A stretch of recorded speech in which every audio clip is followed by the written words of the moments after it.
Quba rayon icra hakimiyyətinin başçısı İlqar Mahmudov Rük kənd inzibati ərazi dairəsinin Qarxun kəndində vətəndaşların növbəti səyyar qəbulunu keçirib. Qəbulda rayon icra hakimiyyəti yanında İctimai Şuranın sədri, rayonun bütün idarə, müəssisə və təşkilatlarının rəhbərləri iştirak edib. Səyyar qəbul zamanı rayon icra hakimiyyətinin başçısı Prezident İlham Əliyevin rəhbərliyi ilə ölkəmizdə həyata keçirilən sosial-iqtisadi inkişaf proqramları, Quba rayonunda icra olunan abadlıq quruculuq işləri və əhalinin rifahının yüksəldilməsi istiqamətində görülən tədbirlər barədə kənd sakinlərini ətraflı bilgiləndirib. Vətəndaşlar tərəfindən səsləndirilən müraciət və təkliflər dinlənilib, qaldırılan məsələlərin operativ həlli məqsədi ilə aidiyyatı qurumların rəhbərlərinə yerindəcə müvafiq tapşırıqlar verilib. Kənd sakinləri onların müraciətlərinə həssas yanaşılmasına, bölgələrin inkişafı və əhalinin sosial rifahının yaxşılaşdırılması istiqamətində həyata keçirilən ardıcıl tədbirlərə görə dövlətimizin başçısına minnətdarlıqlarını ifadə ediblər.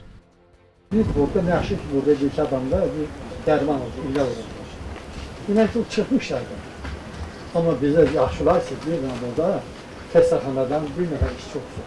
Təbib rəhbərliyindən, Səhiyyə Naziri ilə də danışmışıq. Bizim Qubanın elə kəndləri var ki, mərkəzdən 60 km, 70 km aralıda yerləşir və bununla bağlı bizə verilən sözə görə təxminən 11-12 modul tipli belə deyək, xəstəxana deyək, tibb məntəqəsi deyək, bunun Qubada quraşdırılması nəzərdə tutulur.